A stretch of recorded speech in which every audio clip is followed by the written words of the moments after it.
అమ్మాయి ఎలా ఉంది? అమ్మాయికేమండి బంగారం? మిమ్మల్ని అడిగానా? నాకు కావాల్సింది నా తోడబుట్టింది అలా అభిప్రాయం. చెల్లెమ్మ, అమ్మాయి ఎలా ఉంది?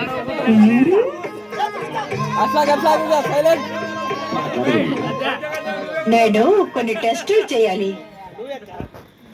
అబ్బో, ఆ రోజుల్లో మేమేదో మిమ్మల్ని టెస్టులు చేస్తున్నట్టు. మా నాన్న నా చెల్లిని నీకు ఇవ్వడానికి ఇష్టపడకపోతే నువ్వు వచ్చి నా కాళ్ళు చేతులు పట్టుకుని బతిమాలం రోజులు మర్చిపోయావా?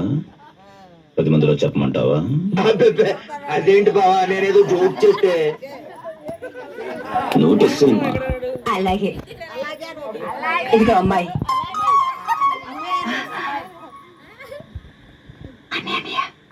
అమ్మాయి చెవులు బాగానే వినిపిస్తున్నాయి, చూడలేదు. అమ్మాయి ఒకసారి పైకి లేచి అటు ఇటు నడిచి చూపించమ్మా.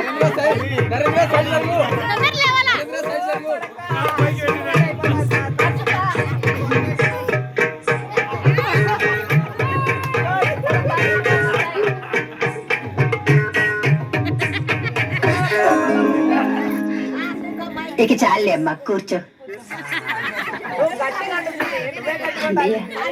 కాళ్ళు చేతులు కూడా బాగా. ఏం పెదరాయుడు నాన్నగారు, అమ్మాయిని బాగా చూసుకున్నావుగా?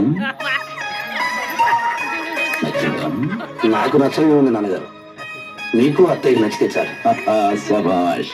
ఏం బావగారు, నీ అభిప్రాయం ఏంటి? మా అమ్మాయికి ఏంటి బావా, సాక్షాత్తు లక్ష్మీదేవిలా ఉంది. ఇంకో టెస్ట్ మర్చిపోయాను. ఇదిగా అమ్మాయి, ఒక పాట పాడమ్మా. ఇప్పుడు అవన్నీ అవసరమా?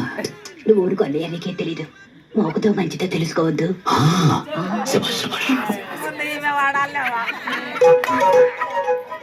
అరే, ఎందుకమ్మా అలా భయపడతా? నేను పాడతాను చూడు. అన్నయ్య, నువ్వు పాడమ్మా. పాడుతా.